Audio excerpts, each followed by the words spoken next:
Hi, it's Neve here and welcome to the ScrapFX YouTube channel. Today we're going to be doing an art journal page called Freedom. So in this art journal page I decided to be very brave and to use my Dina Wakley journal and use the burlap page. Now usually when I use the burlap in these pages I tend to collage them with some tissue paper so it fills in the holes, and then I just paint and collage over it like it's just a normal page with a little bit more texture on it. But today I decided to tackle it as the raw burlap.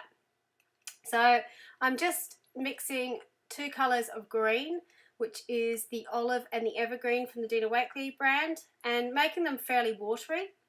One thing I have learnt about using the burlap in this journal is to put some paper behind it because it is porous and you will get these lovely little square textures on anything you have in the background, so just be aware.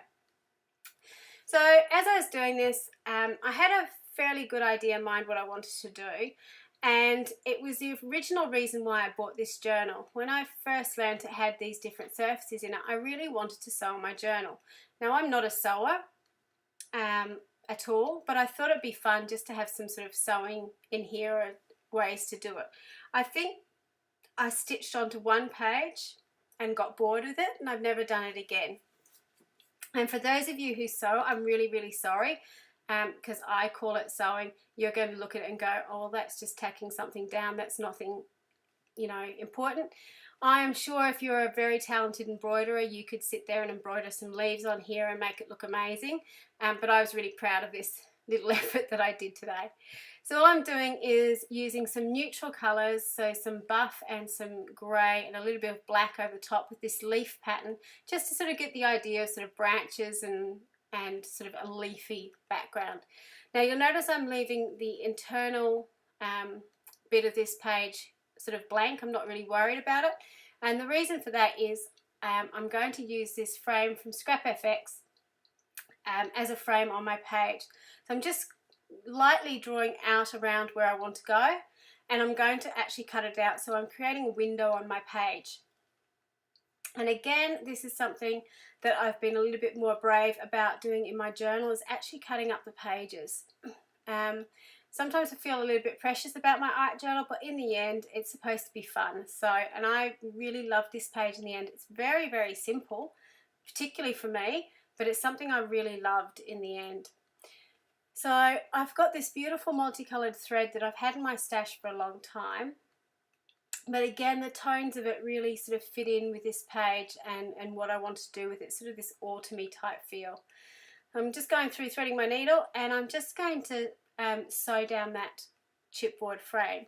Now as I was doing it I was kind of debating, do I want to paint my chipboard or do I want to leave it raw? And I'm really glad I left it raw because it kind of obviously it blends in with the colours on the page, sort of that browns and the greens, but also it reminds me somewhat of a nest as well, with the twigs. So it just made me happy just leaving it as is. So I'm just going around really quickly, sewing it down onto the page, and if I had more talent as a sewer, I would have taken the time to actually maybe sew on some flowers, or you know, make some little berries. If you had a lot of time with it as well, you could also maybe entirely cover it over, so you've got that multicolored thread going around the length of the chipboard. That would be something really different as well. There's lots of different ways that you could do this. Obviously if you didn't want to sew it down the page, you could just grab some glue and glue it down as well. So there's no right or wrong way, but it kind of reminds me of sort of that nesty baskety type thing as it went down. It was just making me really happy. And that's what your art journal's all supposed to be about, trying new things and just doing stuff to please you, because in the end if you can't please yourself, well, you know, what are we doing it for? So when I art journal, I tend to like it to be a mindless activity. That sounds really strange, but I like to be relaxed and sort of tune out when I'm doing it. So I usually have something playing on my YouTube in the background and have this as something that I'm working on, and I find for me it's really, really relaxing, and doing something like this I found was just perfect for that. Now I look at this page and it's really funny with the hindsight. If I'd actually left that window there, it would have been great for the other page too, because it framed it perfectly, but I really like what I ended up doing. So once I've got my frame on my page, I decided I wanted to put something in the background. And I've got this beautiful stencil, again from Scrap FX, which is this gorgeous bird in flight. So I decided that I was going to put the bird in the background, and I wanted to put it in using some texture paste. But first of all, I wanted to paint the background. So again, I've just made a really watery acrylic wash. This colour is Marine, again from Dina Wakley, and I'm not painting the whole page because I know I'm going to glue the rest down. So with the leftover paint, I'm just chucking that into my Use It Up journal, which I'm sure you will see in some stage, shape or form if you follow this channel or my own channel on YouTube. And that's where any excess paint that I have just goes into.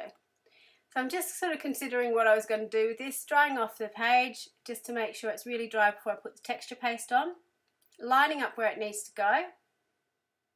But the first thing I did was to go through with some black ink. Now the reason for this is that I wanted to have a stencil of where I was going to paint. Obviously when I put the texture paste over, there's going to be some blue in the background, so I wanted to fill in the bird so it would have brown with some white on it. So I'm just painting in the whole bird, not worrying about the stenciling because I know I'm going to put something back over the top of it. This is just to fill in the gaps to get rid of the blue. So the colour I used there was a burnt umber, which is a really sort of rich brown grey colour. And again, just drying that off before applying the texture paste. So just with a spatula and rubbing it through the stencil and scraping off any excess. You actually end up using not very much when you do this. And you can see now where that brown is coming through the design, it's blocked out the black. Now the texture paste I used is actually a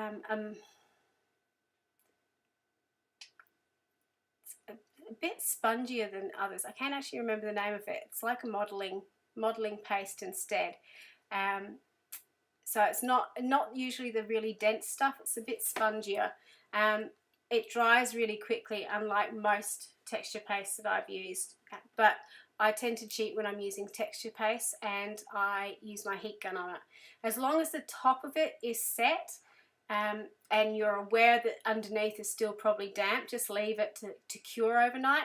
But if the top of it's set, you can still sort of do some stuff on your page. So now I'm just gluing down a Dina Wakley collage word, and this one is Every Day Another Chance, which I thought was great for the bird. I like to try and get my collage words as translucent as possible, and a trick for doing that is to make sure that it's you gel medium underneath it and you gel medium over the top as well.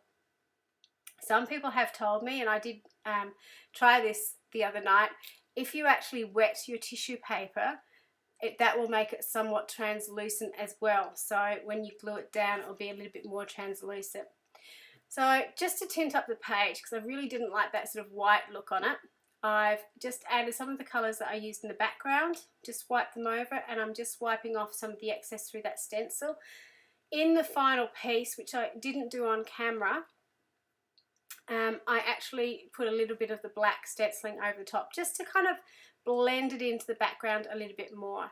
I've also gone over with a black paint pen just to stick the words out, but to blend the tissue paper itself into the background.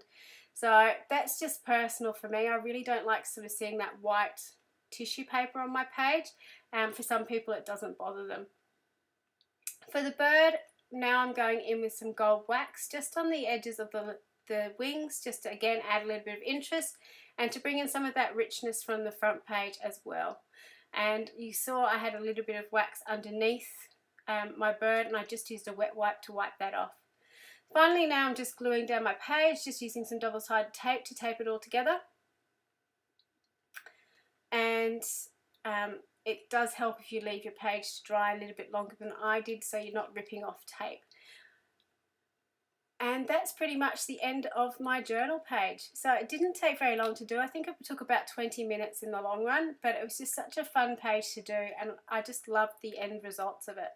So I hope you have a go at doing this. All the ScrapFX products that I've used are going to be linked in the blog post below, so please click on the blog to find out where to get these beautiful products. Thank you so much for watching, and until next time, bye!